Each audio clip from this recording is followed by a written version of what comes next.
Welcome back to the podcast, friends. You're listening to episode 228, The Blessings of a Large Family. As you know, Audrey and I both have extremely large families, and we love it all. I mean, sure, there's hard stuff, but we're going to talk today about the 5 major blessings of having a large family.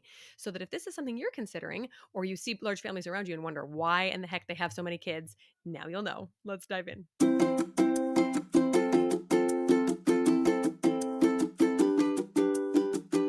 Hello, and welcome to Outnumbered the podcast. I'm Audrey.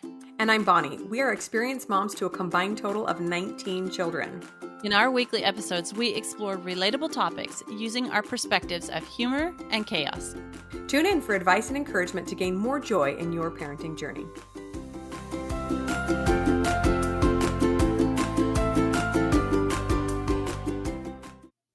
Hello, friends. Welcome back. We are so excited to talk to you guys about the blessings of having a big family because clearly we know about the blessings. We also know about the curses that come with the big family, but we're going to talk about all the positive stuff today. We're excited about that.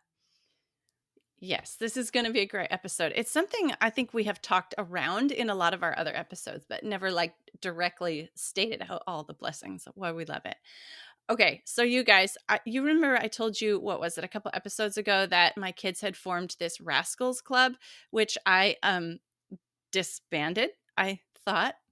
Well, I figured out that I did not quite disband the club when I went into one of my kids' rooms in the morning to see if they'd made their bed, and there was a bolster or something under there, and there was very clearly, joke number 1 of the day. So it was just pillows, but it looked like a kid was laying in there. And I walked in there. Why aren't you? Oh, and then I patted it. Okay, all right, fine. Okay, when they got mom.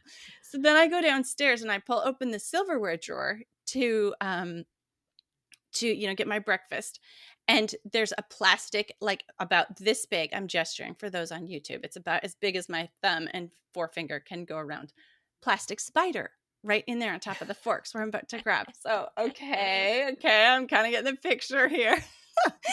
And I go over and dish myself up some of the food and start eating it. And there's another plastic. This one was like a bee in my food as I'm eating. And I'm like, okay. And it just went on like that all through the day.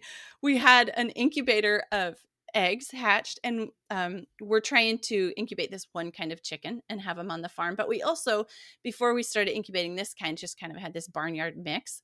Well, one of the eggs got swapped out. And so you don't know it until it hatched because it was all the same color. But here's this completely different, wrong colored chick in with all the other chicks. And just like, okay, that like this little rascal or rascals are being really patient because like they do something and they don't like stand around the corner and wait and watch. I mean, like an incubator takes 28 days to hatch. So this was a long planned joke. These guys are in it for the long game. I love it. And hilarious that it's really cute, innocent pranks. I mean, I'm sure it could escalate quickly, but I think that's pretty cute. Yeah.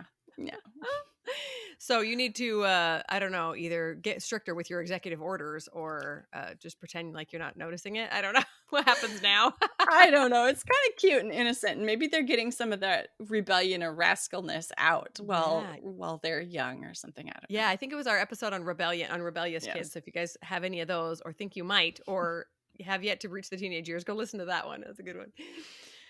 Okay, so for today's episode, let's give you a little reminder if you've been a longtime listener or if you're new, we'll just tell you about our families really quickly. So I'm Bonnie and I have 10 children at home and Audrey has 9. Some of hers have flown the coop already. She's a little bit farther along in her mothering journey, but we love big families, obviously. So today we get to brag to you about why they are so great. Now, we also obviously acknowledge that there are negative parts about it because we live them every single day. But today we just want to talk about the positive because we think that not often enough people tout the wonderful traits of being a part of a family and being a part of this tribe. And with more kids comes obviously more responsibility and more obligations, but also a lot more wonderful stuff. So that's what we're going to talk about today. Yeah. I also think this needs to be shared because when you're in a large family, when you have a large family, it's kind of like when a woman is pregnant and people feel like they need to go up to the pregnant woman and tell them like their birth horror stories. Like what even, right? So we've done episodes about birth and pregnancy and all the beautiful parts of it because we want to share that too. Well, same thing for a large family. Some some people seem compelled when they see a large family to come up and say, "Oh my goodness, my uncle's wife's son was, whatever." And they tell you this big long horror story and you're like, "Okay, but yeah, we don't experience that. So, thanks." So we love to share the beautiful blessings too. Okay, so the first one we're going to talk about is the love and friendship that comes with a large family. Like, there are so many of us, and there is so much love. Yes, for sure. Now, this is probably the most important reason many of us have families at all is because we want more love in our life, right? We get married because we have this overflowing amount of love for one person. We want to build a life with them. But with a big family, that love is just multiplied over and over and over again.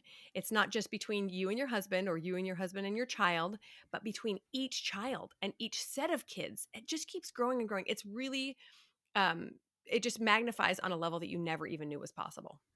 Yeah, it is so beautiful to watch your kids love on each other.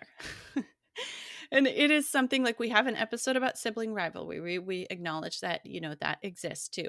But it seems like I don't know. They just love each other so much. And it's so beautiful to see, especially like when what we kind of experience when we experience sibling rivalry. It's right. It's kind of usually like those kids right next to each other or within a few years of each other. But when you see like your big teenage sons and they are loving up on the babies and toddlers, that is like the most special kind of joy. It's just so beautiful to see.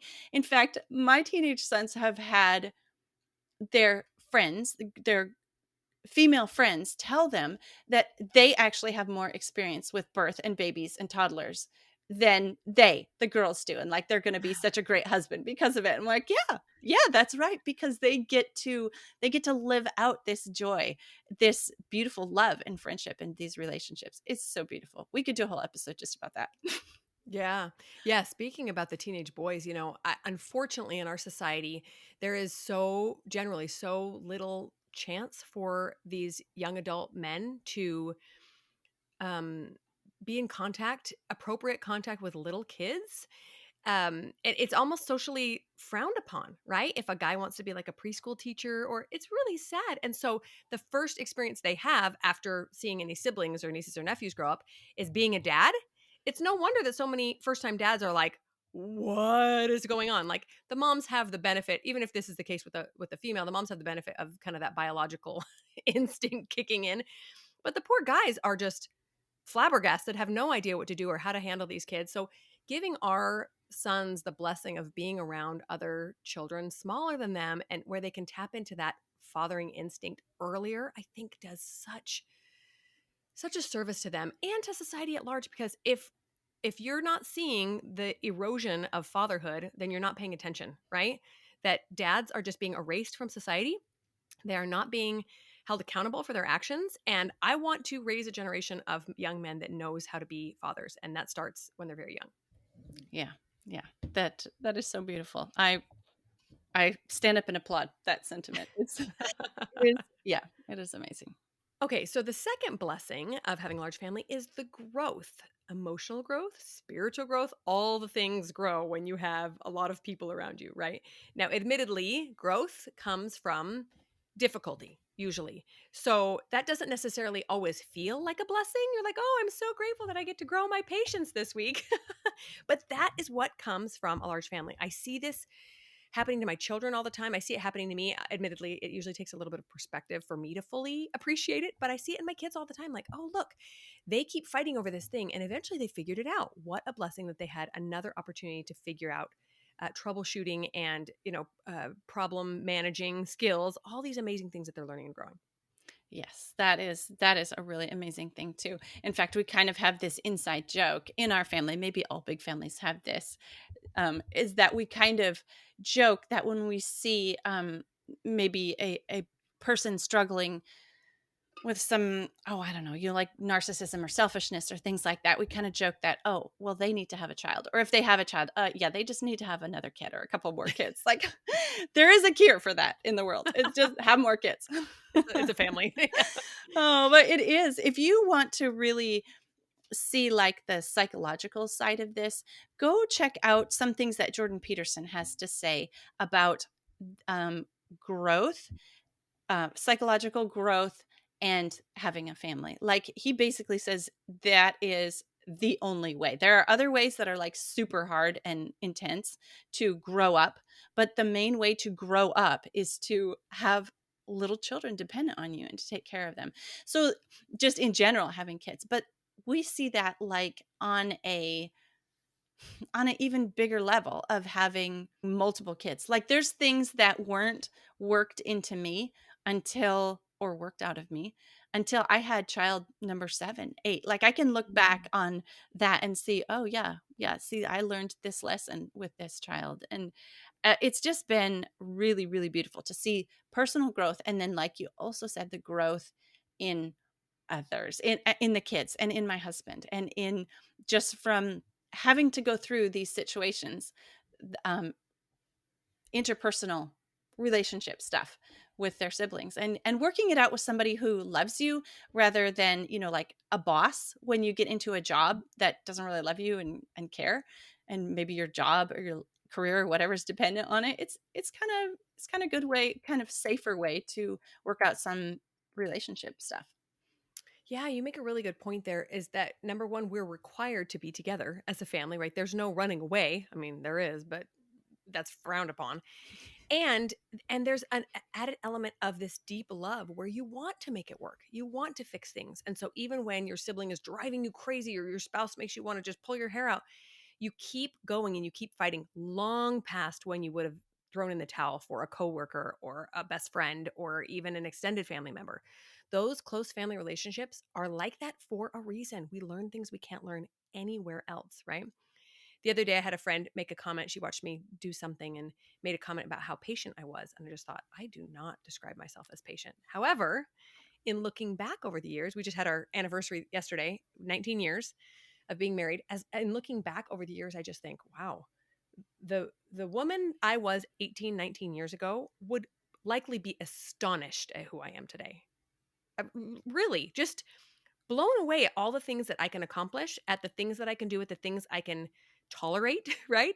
I'm so much more patient and kind and understanding and loving and easygoing, which was never a word that described me, and so much more. And that's not to brag about me, but just to say that the growth I've experienced over these years, almost 2 decades, is directly in correlation with all these kids. Every time I had a baby or a trial or a sticky situation or a rebellious kid or whatever, I have learned a lesson and it will continue to teach me things, which is good because I got another 16 years of having them at home.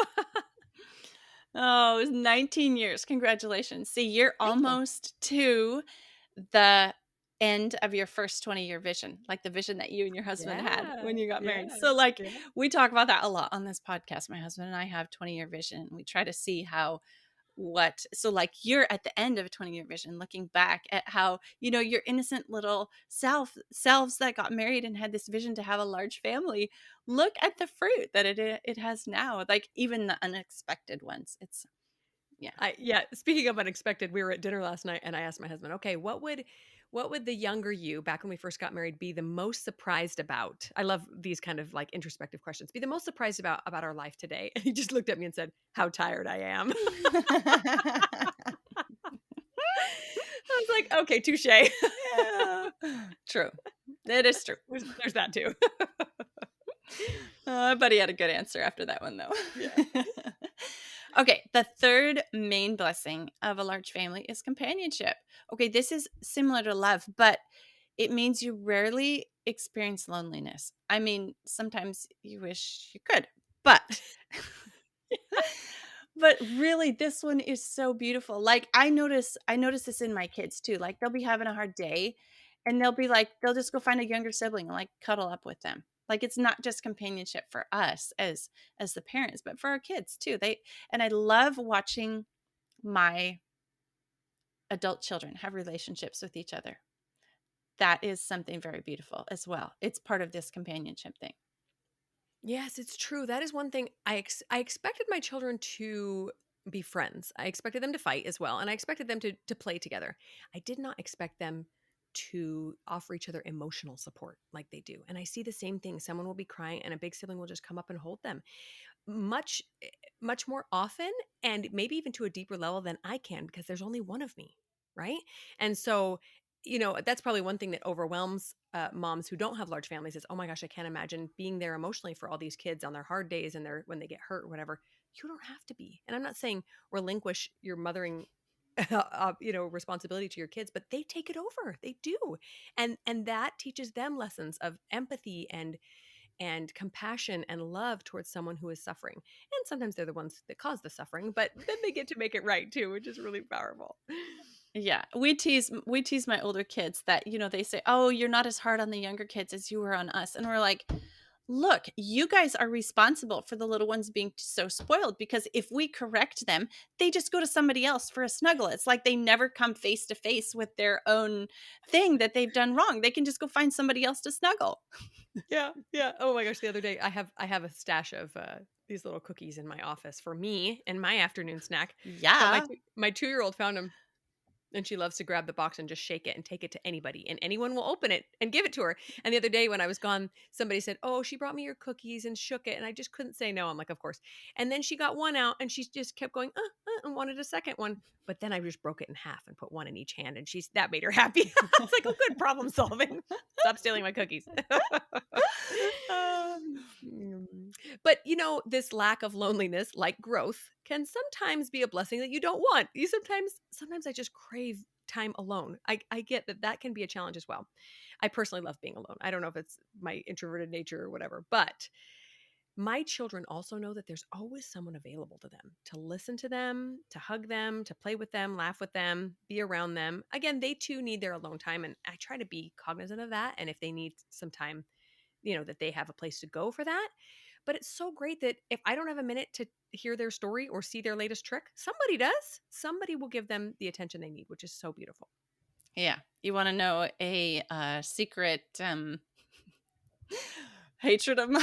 I Yes. don't like reading bedtime stories out loud. And I, a long time ago, farmed that off to kids that could read because they love it and they do so good. They make voices and they make it interesting and they love it, and they don't mind reading the same book again and again and again and again and again every night for 2 months in a row. And so the kids get their bedtime story and I don't have to do it. It's great. Mm-hmm. Love it. Oh, but you know what? We humans, we're herd creatures. We're designed to be part of a crowd, to belong to a community, a family, a group. We're not loner creatures. And when our families break down, when humans are alone, there's so many issues that come up: depression, sense of identity, belonging, anger, no sense of purpose. Like, we could go on and on. All these things that come up because we are, even those of us who are introverts and should never have had 9 or 10 children, have to have so much of our life is based on other humans. And it's just like the way that we were made to be. Yeah, and when you see, like you say, when the family breaks down, you see these problems, which we're seeing in society. The problems we're seeing in society are not for any policies that we can change, except for get into and stay in a loving family. Seriously, it solves all the things. You see later on in life when people are alone, right? Their spouse has died, or they're without friends and family, just how hard life is on them, and they get really cantankerous and lonely and miserable, and that is not how life is supposed to be. So what a beautiful blessing that we have backup after backup of people around us to give us the support that we need. I love it. Okay, so the fourth blessing of a large family is the fun. Okay, our house is never, ever, ever, ever boring. Something is always going on, and it's usually some sort of fun. And And you don't maybe, even have a rascals club at your house yeah, yet. that's right. Extra fun at Audrey's house. I was going to say it might be something rascally, and it might be some fun that you have to then clean up later, but it is so fun. In fact, this is what I grew up in a fun home, but it was also very, very structured. And the teenage me was drawn to the idea of a big family that was just full of fun and goings on. And then later on I realized, oh no, I actually really need structure. Okay, that's really hard for me, but I'm learning. And I love the idea of just always having a bustling household where something was going on. And I love that my kids bring friends home and there's always something interesting. In fact, multiple times my kids have complained that their friends don't want to play at their house or hang out at their house because nothing's going on at their house. They have one or two other siblings and it's not as much fun. There's not a baby to play with and there's not a dog to wrestle with and there's not a bunch of chickens and obviously you don't have to have the animals to have the fun too, but that's extra fun. Lots and lots of fun. Totally, totally. They like it's always at our house because not only because it's fun, but because we're just used to the amount of people. Like it's not a big deal. Like the neighbor kids want to come over? Sure. What's two Mhm. extra kids? Come on over. Mhm. I know I feel bad for my neighbor. I have a neighbor, with kids, some of my kids' ages, but they have 3 kids, and I think, gosh, when all of their buddies from our house are over at their house, they've just doubled their number of kids. But when their kids come over to my house, I don't even notice. Yeah. So Yeah. maybe I should just hang out here.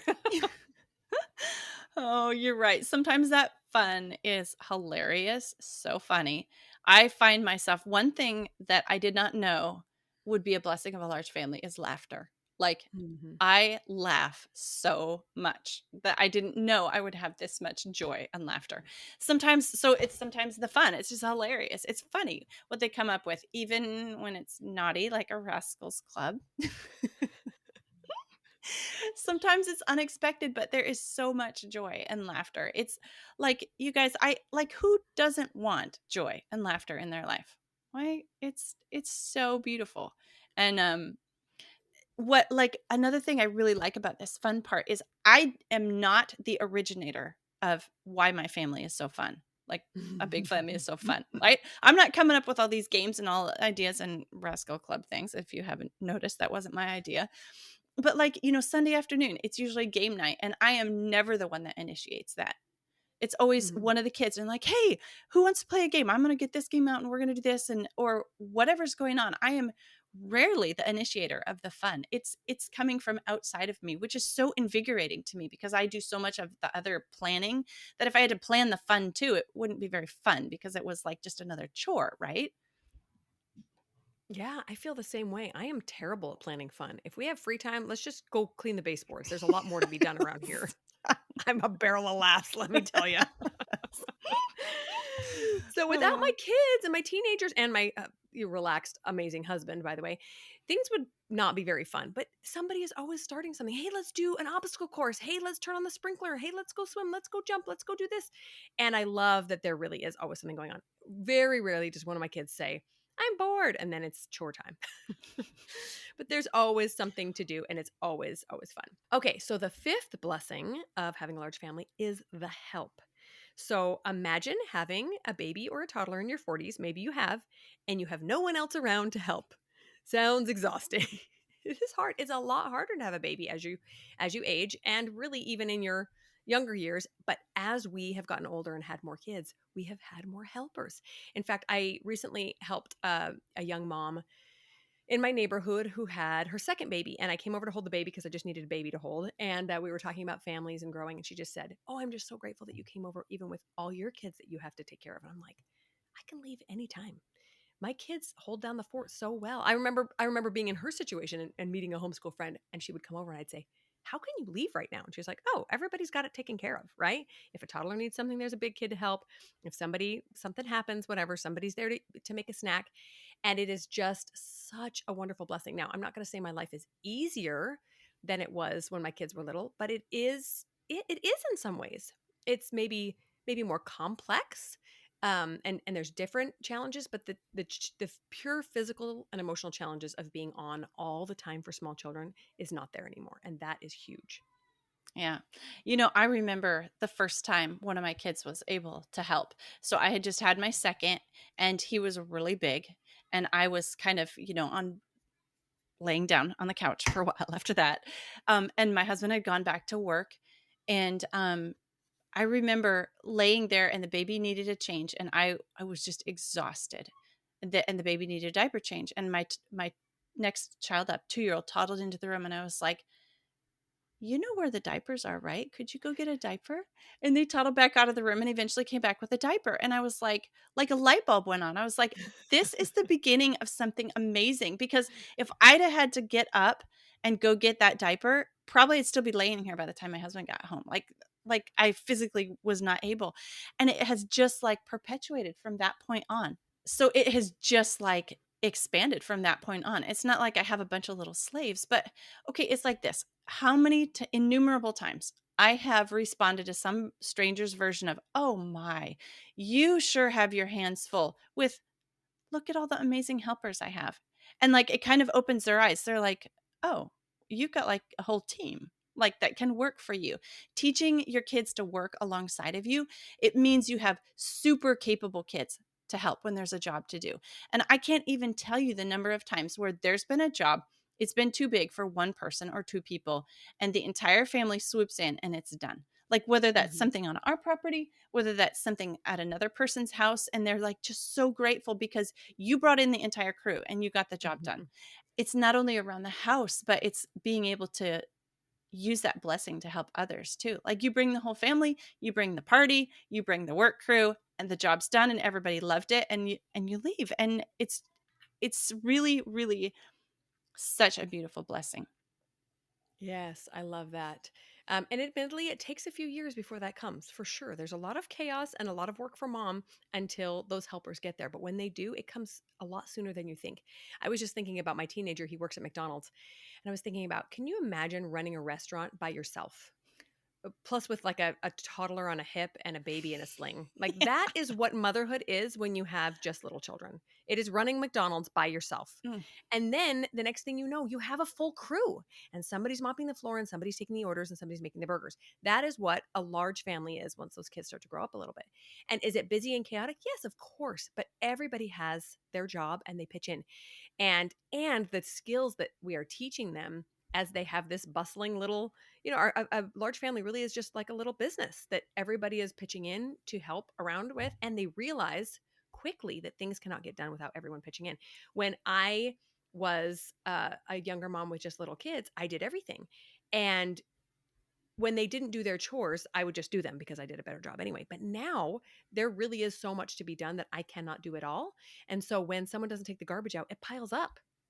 And they're like, this is gross. Whose job is it to take the garbage out? You go take the garbage out. They kind of get on each other's case because it takes, yeah, many hands make light work.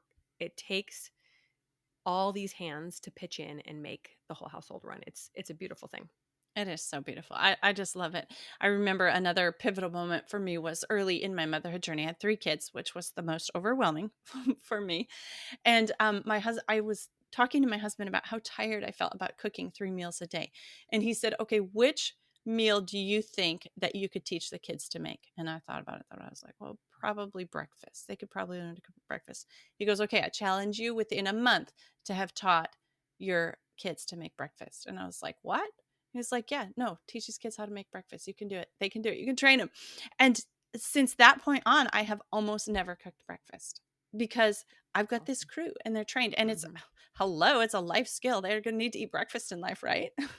Yeah, yeah, Yeah. yeah, yeah. Which is one of the reasons that I'm sure if you are familiar with a large family, you have probably seen them, the kids come out of that family with all these amazing skills because they have to be more independent. And that is a beautiful thing. Okay, so now that we've shared all the wonderful things about big families, obviously we should add a reminder that big families aren't perfect, just like small families aren't. All the issues that a small family has, we also have, only they're compounded. There's more of them. There's more fighting and there's more messes and there's more struggles. But like we said, it also means that the wonderful parts of those smaller families are compounded. All the joy and the help and the fun and the companionship and the love is also multiplied. So there's more friendships, more fun, more play. And honestly, it's sometimes so much that my heart just wants to burst. Sometimes I just sit on the couch and look at my family and think, I cannot believe that I get to be the mom of all these amazing, amazing human beings. It's just beautiful. Yes. It is worth all the baby and toddler years. Like I think I've mentioned on the podcast before that I haven't had somebody in diapers for almost 2 years now.